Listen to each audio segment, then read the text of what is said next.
Hello बच्चों, स्वागत है आप सभी का एसएफ क्रिकेट्स पर।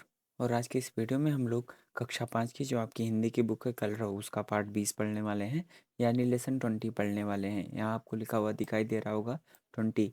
तो यह पार्ट 20 यानी लेसन 20 है। लेसन 20 में आपका एक पार्ट है जिसका टाइटल यानी शीर्षक है राष्ट्र गौरव कलाम। ये पार्ट का टाइटल यानी शीर्षक है।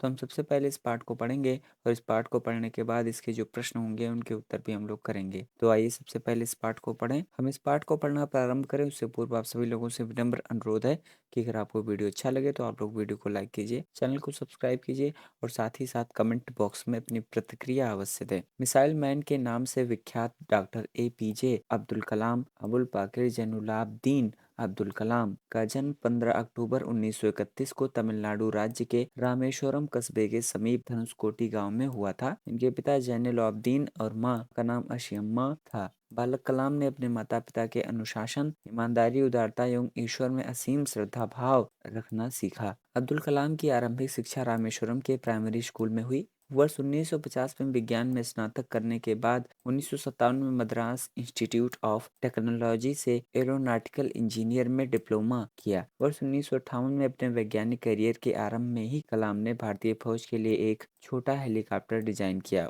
1962 में अब्दुल कलाम रक्षा अनुसंधान को छोड़ भारत के अंतरिक्ष अनुसंधान में कार्य करने लगे। अब्दुल कलाम के नेतृत्व में 1980 में रोहिणी नाम के उपग्रह को सफलतापूर्वक पृथ्वी के निकट स्थापित कर दिया गया। इस महत्वपूर्ण योगदान के लिए 1981 में भारत सरकार द्वारा इन्हें पद्म भूषण से सम्मानित किया गया। 1982 में डॉक्टर कलाम भारतीय रक्षा अनुसंधान एवं विकास संगठन के निदेशक बनाए गए। इस दौरान अग्नि, पृथ्वी व आकाश जैसी मिसाइलों के प्रक्षेपण में कलाम ने बहुत ही महत्वपूर्ण भूमिका निभाई। वर्ष 1992 में अब्दुल कलाम रक्षा मंत्री के विज्ञान सलाहकार तथा सुरक्षा शोध और विकास विभाग के सचिव बने। वर्ष 1997 में अब्दुल कलाम को विज्ञान एवं भारतीय रक्षा के क्षेत्र में अभूतपूर्व योगदान के लिए भारत के सबसे बड़े सम्मान भारत रत्न से सम्मानित किया गया। वर्ष 1974 में पोखरण में प्रथम परमाणु परीक्षण के कार्यक्रम में कलाम एक दर्शक की तरह मौजूद थे। वहीं पर 2 मई 1998 में द्वितीय परमाणु परीक्षण का ऐतिहासिक कार्यक्रम उनकी देखरेख में संपन्न हुआ। वहीं से जय जवान जय किसान के साथ साथ जय विज्ञान का भी नारा बुलंद हुआ। इस कार्यक्रम की सफलता ने डॉक्टर कलाम को देश का सबसे बड़ा परमाणु वैज्ञानिक बना दिया। इसके बाद देश विदेश के कई विश्वविद्यालयों ने इन्हें डॉक्टरेट की उपाधि से विभूषित किया। डॉक्टर APJ अब्दुल कलाम ने 25 जुलाई 2002 को भारत के 11वें राष्ट्रपति के रूप में इस सर्वोच्च पद की शपथ ली। राष्ट्रपति के रूप में वर्ष 2002 से 2007 तक इनका कार्यकाल देश के लिए बड़ा ही गौरवशाली रहा। 27 जुलाई 2015 को मेघालय के शिलांग में एक कार्यक्रम के दौरान व्याख्यान देते समय अचानक इनकी तबीयत खराब हो गई और 84 वर्ष की आयु में इन्होंने दुनिया को अलविदा कह दिया।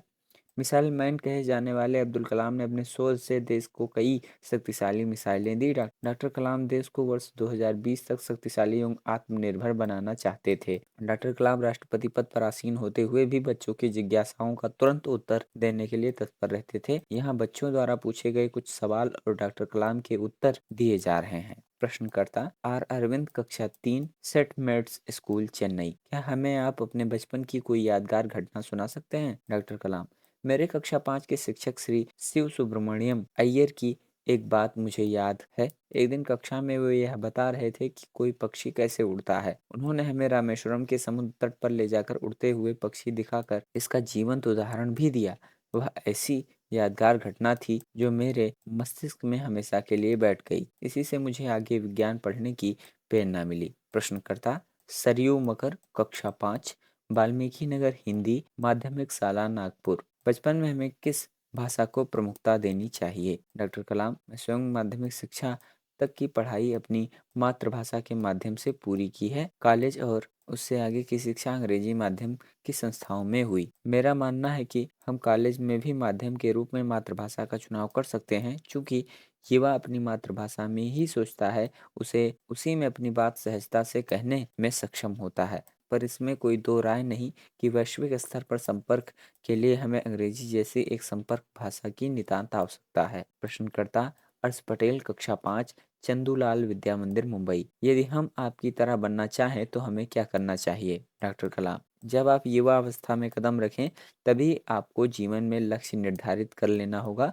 हमेशा कुछ बड़ा सोचो। जैसे ही यह अनुभूति हो कि आप आखिर बनना क्या चाहते हो, तभी उस दिशा में प्रयास और श्रम प्रारंभ कर दो। जी तोड़ मेहनत करो। ज्यों-ज्यों आप आगे की ओर बढ़ोगे, आपका सामना बाधाओं तथा कठिनाइयों से होगा। आपको अपने अंदर दृढ़ साहस पैदा करना होगा, समस्याओं को पराजित करने में महारत हासिल करनी होगी, तभी जीवन में सफल हो पाओगे। पहले यह ज़रूरी है कि आप निरंतर ज्ञान अर्जित करो। प्रश्नकर्ता: चिराग जैन, कक्षा 7, बॉम्बे, कैम्ब्रिज, अंधेरी, पश्चिम मुंबई।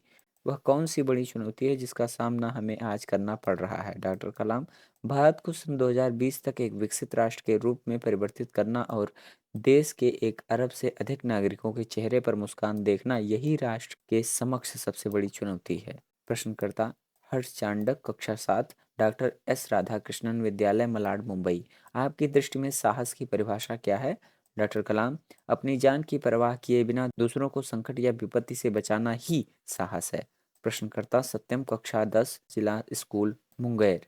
जो भी बच्चे आपसे मिलते हैं वे कहते हैं कि वे एक प्रसिद्ध वैज्ञानिक, इंजीनियर, डॉक्टर आदि बनना चाहते हैं, लेकिन किसान, मजदूर और कलाकार भी किसी राष्ट्र के लिए उतने ही महत्वपूर्ण। हम ऐसे ही परिवारों से आते हैं। हमारे लिए आपका क्या संदेश है? डॉक्टर कलाम: किसान, मजदूर, कलाकार और दस्तकार ये सभी हमारे राष्ट्र के अभिन्न अंग हैं।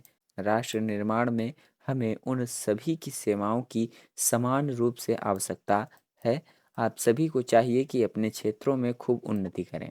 प्रश्नकर्ता: एस कार्तिक, कक्षा 12, अमर ज्योति इंग्लिश स्कूल, बेंगलुरु। कई छात्रों के बड़े बड़े लक्ष्य होते हैं, पर आर्थिक तथा अन्य समस्याओं के कारण वे इन्हें प्राप्त नहीं कर पाते। वे अपना लक्ष्य आखिर कैसे प्राप्त करें? डॉक्टर कलाम: स्कूल में पढ़ाई में अच्छा प्रदर्शन करने पर छात्रवृत्ति प्राप्त होगी, साथ ही उच्च शिक्षा के लिए बैंकों से ऋण लेने हेतु पात्रता भी बनेगी। जीवन में ऊंचा लक्ष्य निर्धारित करने पर बाधाएं तो आती ही हैं, हमें कठोर परिश्रम और उत्कृष्ट कार्यों से इन्हें पराजित करना होगा।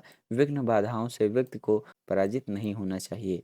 तो ये तो था पाठ। अब आइए इसके जो प्रश्न हैं उनके उत्तर कर लेते हैं भाई। यहाँ लिखा अभ्यास, यहाँ लिखा शब्दार्थ, यानी पाठ में आए हुए जितने भी कठिन शब्द हैं उनके अर्थ लिखे हैं, आप इन्हें देख लें। नंबर 1 करके प्रश्न, बोध प्रश्न, उत्तर लिखिए। क करके प्रश्न, डॉक्टर एपीजे अब्दुल कलाम का जन्म कब और कहाँ हुआ था? तो इसका उत्तर लिखिए। डॉक्टर एपीजे अब्दुल कलाम का जन्म 15 अक्टूबर 1931 को तमिलनाडु राज्य के रामेश्वरम कस्बे के समीप धनुषकोटी गांव में हुआ था। ख करके प्रश्न है, डॉक्टर कलाम ने किन किन पदों पर कार्य किया? तो इसके लिए उत्तर लिखिए। डॉक्टर कलाम ने इसरो, डीआरडीओ निदेशक, रक्षा मंत्री के विज्ञान सलाहकार और राष्ट्रपति आदि पदों पर कार्य किया। ग करके प्रश्न है, जय विज्ञान का नारा कब बुलंद हुआ? तो उसके लिए उत्तर लिखिए। 2 मई 1998 को द्वितीय परमाणु परीक्षण डॉक्टर कलाम की देखरेख में संपन्न हुआ। वहीं से जय जवान जय किसान के साथ साथ जय विज्ञान का नारा बुलंद हुआ।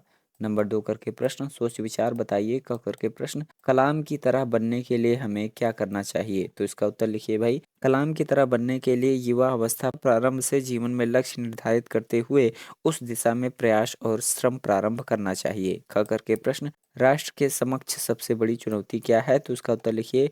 भारत को आने वाले वर्षों में विकसित राष्ट्र के रूप में परिवर्तित करना सबसे बड़ी चुनौती है। ग करके प्रश्न, कलाम जी ने साहस की क्या परिभाषा बताई? तो इसका उत्तर लिखिए। कलाम जी ने बताया है, अपनी जान की परवाह किए बिना दूसरों को संकट या विपत्ति से बचाना ही साहस है। घ करके प्रश्न है, राष्ट्र निर्माण में योगदान हेतु कलाम जी ने क्या संदेश दिए? तो इसका उत्तर लिखिए भाई आप लोग। कलाम जी ने बताया कि राष्ट्र निर्माण में जितना योगदान एक वैज्ञानिक, इंजीनियर, डॉक्टर का होता है, उतना ही योगदान किसान, मजदूर, कलाकार और दस्तकार का भी होता है। राष्ट्र निर्माण में इन सभी की सेवाओं की समान रूप से आवश्यकता होती है। नंबर 3 करके प्रश्न, तुम्हारी कलम से आप बड़े होकर क्या बनेंगे? इसके बारे में आपका भी कोई सपना होगा, लिखिए। आप बड़े होकर क्या बनना चाहते हैं? आपने यह बनना ही क्यों चुना? आप इस सपने को पूरा करने के लिए क्या-क्या करेंगे? इन सारे प्रश्नों के उत्तर आप जो है खुद से कर लीजिए। आगे देखते हैं भाई। नंबर 4 करके प्रश्न, भाषा के रंग। नीचे लिखे गए शब्दों में इक प्रत्यय लगाकर शब्द बनाइए। जैसे संस्कृति प्लस इक, तो इसके लिए लिख लीजिए सांस्कृतिक। इसके लिए लिख लीजिए आर्थिक। मंगल और इक के लिए लिख लीजिए मांगलिक। इसके लिए धार्मिक, साहित्यिक, सामाजिक। नंबर 5 करके प्रश्न, अब करने की बारी। तो ये जितने भी प्रश्न हैं इनके उत्तर जो है आप लोग खुद से कर लेंगे भाई। नंबर 6 करके प्रश्न, मेरे 2 प्रश्न पाठ के आधार पर 2 सवाल बनाइए। तो पहला सवाल लिख लीजिए, डॉक्टर अब्दुल कलाम के माता पिता का क्या नाम था? दूसरा सवाल लिख लीजिए आप लोग, डॉक्टर कलाम राष्ट्रपति के रूप में कब चुने गए? नंबर 7 करके प्रश्न है, इस पाठ से मैंने सीखा, मैं करूँगा, करूँगी। ठीक है, तो यहाँ आप जो है लिख लीजिए। तो इस तरह से हम लोगों ने कक्षा 5 की जो आपकी हिंदी की बुक थी कलरव, उसका पार्ट 20 पढ़ा। पार्ट 20 में आपका जो पार्ट था उसका टाइटल यानी शीर्षक था राष्ट्र गौरव कलाम, जिसे हम लोगों ने पढ़ा और उसके जो प्रश्न थे उसके उत्तर भी हम लोगों ने किए। अगर आपको वीडियो अच्छा लगा है तो आप लोग वीडियो को लाइक कीजिए, चैनल को सब्सक्राइब कीजिए और साथ ही साथ कमेंट बॉक्स में अपनी प्रतिक्रिया अवश्य दें। आप सभी लोगों का बहुत बहुत धन्यवाद एवं आभार।